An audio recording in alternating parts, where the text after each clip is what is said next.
తెలంగాణకు వాచ్ డాగ్ల అంటే కాపలా కుక్కల ఉంటా అని మీలాగా పందికొక్కుల తెలంగాణ సంపదను దోచుకున్న వ్యక్తులు గారు కాంగ్రెస్ నాయకులు.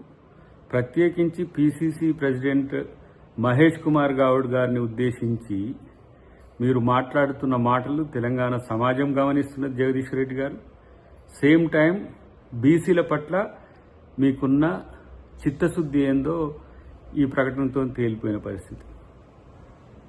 ఇలా కేసీఆర్ గారితో కలిసి మీరు ఈ రాష్ట్రాన్ని దోచుకున్న తీరు ఏదైతే ఉందో అది ఎవరు చెప్పినా కూడా మిమ్మల్ని తెలంగాణ రాష్ట్రాన్ని పంది కుక్కుల్లా మేసిందనేదే ఇప్పుడు అంటున్న పరిస్థితి. మీరు ఆత్మపరిశీలన చేసుకోండి.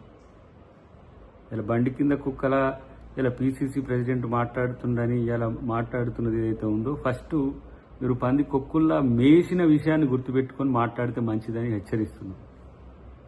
ఇలాంటి పనికిరాని స్టేట్మెంట్స్తోనే మీ పార్టీ పతనమైంది, పాతాళంలోకి పోయింది. దాన్ని రక్షించుకునే మాట పక్కన పెట్టి బీసీ నాయకుల పట్ల మీరు వ్యవహరిస్తున్న తీరు కావచ్చు, మీరు ప్రవర్తిస్తున్న తీరు బీసీ సమాజం మొత్తం కూడా ఇలా గమనిస్తుందనే అంశాన్ని గుర్తుపెట్టుకుంటే మంచిది. ఏ రోజు బీసీలకు మేలు చేయని మీరు ఇలా బీసీల గురించి మాట్లాడుతున్నారు, తెలంగాణ గురించి మాట్లాడుతున్నారు. తెలంగాణకు ఒక ద్రోహుల్లా మారిన పార్టీ ఏదైనా ఉందంటే అది బీఆర్ఎస్ పార్టీ. కాపలా కుక్కల్లా ఈరోజు అనే పదం మీకు పదే పదే గుర్తొస్తుంది కాబట్టి ఆ కుక్క పంచాయతీ తెచ్చిందని నేను అనుకుంటున్నాను.